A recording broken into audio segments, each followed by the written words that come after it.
inside Marilyn Monroe's beautiful homes, from her honeymoon house to her final LA mansion. When it comes to silver screen stars, they don't get much more iconic than Marilyn Monroe. The star died more than 60 years ago, but her legacy lives on in popular culture.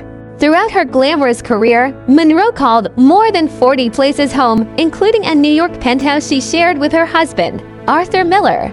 Having spent much of her life moving from house to house until her untimely death in 1962, Marilyn Monroe surprisingly owned only one home, which she purchased in the last year of her life. The icon lived in the sprawling Beverly Hills mansion for just 6 months before her passing. But the iconic star wasn't born into such a palatial property. A world away from the glitz and glamour that would come to surround her, Marilyn Monroe was born Norma Jean Mortensen on June 1, 1926, in Los Angeles. Her mother, Gladys Baker, suffered from mental health problems, and her father was absent from the star's life from the beginning. Marilyn had to have siblings, Bernice and Robert. Pictured here, Marilyn's childhood home with the Bollanders was in the city of Hawthorne in southwestern Los Angeles. She lived in the home with Ida, Wayne, and her foster siblings. Marilyn then moved in with her mother in the summer of 1933, but it wasn't all plain sailing, with Gladys suffering a breakdown in 1935. Monroe was eventually moved to the Los Angeles Orphans Home Society for 2 years before living with family and friends in numerous homes across Los Angeles.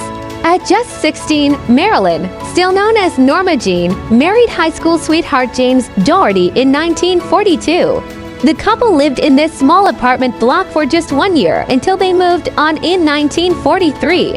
Home to several small apartments, the Sherman Oaks property would have been the perfect starter house for a newly married couple. In the summer of 1943, the couple moved on from their snug starter home and rented out a bigger house in the San Fernando region of Los Angeles. After their brief time in the San Fernando Valley, the young couple upped sticks to Santa Catalina Island, where Doherty was enlisted in the Merchant Marines. However, in 1944, he was shipped out to the Pacific and Monroe had to move in with her in-laws. As Marilyn's modeling career started to take off, the couple began to have differing views over her future and parted ways in 1946, shortly after the war ended. After her divorce, Marilyn stayed at the female-only Hollywood Studio Club for less than a year in the late 1940s, a residence for women who were in the motion picture business.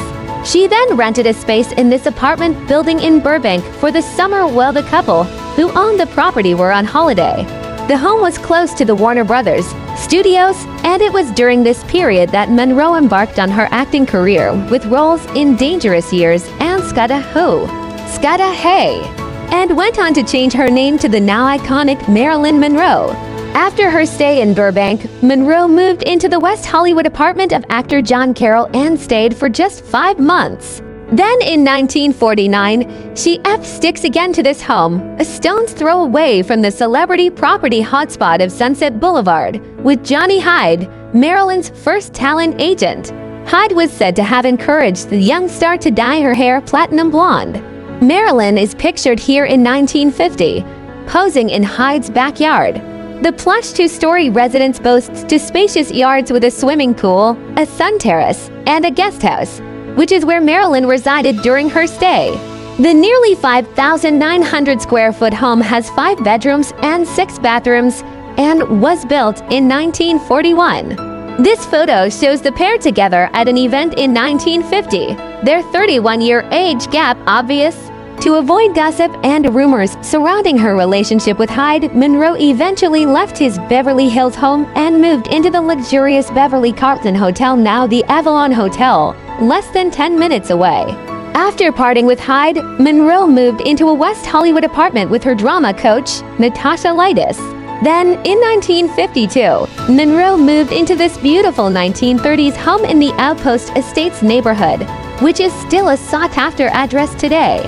Don't be fooled by its modest appearance from the street. The Mediterranean-style home purchase on the edge of a canyon and has sun-soaked terraces and a pool. That same year, Monroe met New York Yankees baseball star Joe DiMaggio, and the pair became inseparable.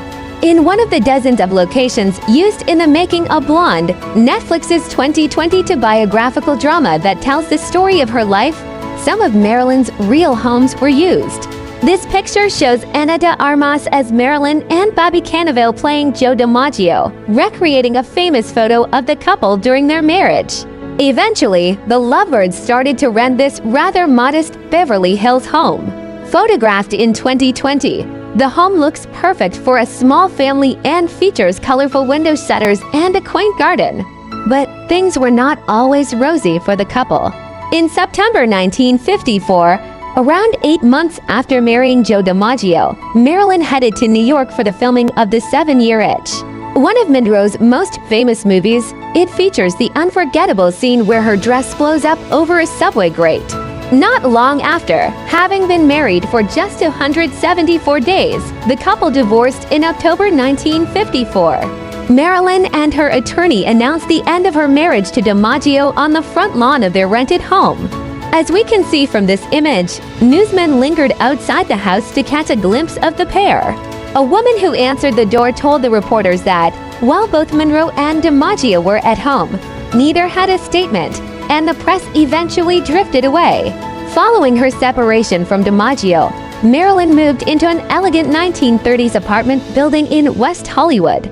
Known today as the Granville and as the Voltaire back then, the property is no stranger to celebrities. Marilyn's penthouse apartment was once owned and remodeled by actor Portia de Rossi, wife of Ellen DeGeneres. Historic and highly elegant, both Marilyn's apartment and the building itself boast gorgeous structural elements, floor-to-ceiling windows, and amazing views. Despite the building's charms, little less than a year after she moved in, Marilyn left Hollywood and headed for New York City, where she married her third and final husband. During this time in her life, Marilyn Monroe considered New York to be home, but she would travel back to California for her many business commitments. She's photographed here on the balcony at the Ambassador Hotel in New York City. She also lived for a while in Weston, Connecticut, with fashion photographer Milton Green and his wife Amy. It was a rural idyll where she successfully dodged the press for 2 years, according to Green's son, whom Marilyn babysat at the time. In an attempt to take control of her career, Monroe set up Marilyn Monroe Productions together with Green, and he produced the films Bus Stop and The Prince and the Showgirl, which Marilyn starred in.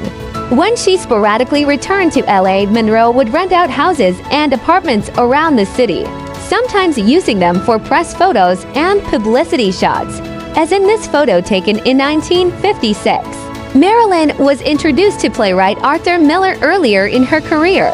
Following her divorce from DiMaggio, the two reconnected and embarked on a relationship. Following Miller's divorce from his wife, they married in 1956 at a courthouse in White Plains, New York. This picture was taken of them at Miller's farmhouse in Roxbury, Connecticut, before their wedding. During their 5-year marriage, Marilyn and Arthur also rented out this picture-perfect windmill house in the Hamptons. Used as a hideout to avoid the paparazzi during their very public marriage, the secret holiday home still features the rotating blades from when it was an operational windmill. The quaint home is spread over 1,300 square feet and set over 3 floors. Boasting a country kitchen with windows that look out over the surrounding lawns, the charming retreat also features a cozy living room with wood-beamed ceilings and a small staircase leading to the upper floors. At the beginning of their relationship, Miller and Monroe tried to make a normal life in the quiet Connecticut town, but a clash of personalities and lifestyles reportedly soon saw the couple heading back to New York. Here they are pictured on the 22nd of June 1956, days before their wedding, outside Marilyn's apartment in New York. The movie star was hugging Miller so tightly that he was said to ask her to stop or I'll fall over, according to the original caption. The newlyweds reportedly moved into this penthouse in New York's Midtown East area, and it's said to be where Miller wrote the screenplay for The Misfits, the last film Monroe starred in.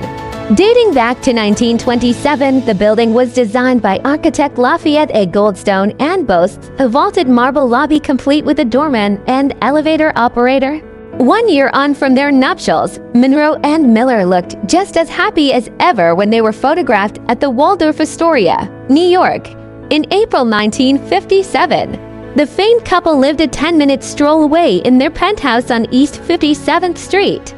Just 3 years later, they would announce their impending divorce, with the process finalized in January 1961. The plush penthouse features 3 bedrooms, a formal dining room, and just over 2,300 square feet of interior space.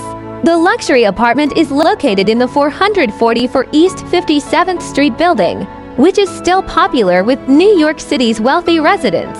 The 1920s home also comes with a 1,000 square foot private terrace with spectacular riverside views of the Queensboro Bridge. Located near Sutton Place, the historical classic was described in the listing as pet-friendly despite its luxurious interiors and glamorous past. The designer apartment has been recently renovated with more contemporary decor and a chef's kitchen with marble countertops and top-of-the-line appliances.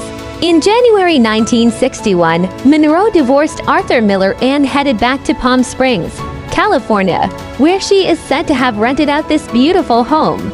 Built in 1961 and designed by Charles Dubois, the star reportedly moved in not long after it was built, presumably to escape the media circus surrounding her divorce. While relatively unassuming from the outside, the mid-century property features sleek open-plan living spaces with double-height beamed ceilings. Sleek and stylish, the 4-bedroom home is surrounded by sliding glass doors that frame the beautifully landscaped grounds. Outside, the backyard dazzles with a large swimming pool set against endless mountain views. Following her divorce from Arthur Miller, a heartbroken Marilyn was admitted to a psychiatric clinic in New York.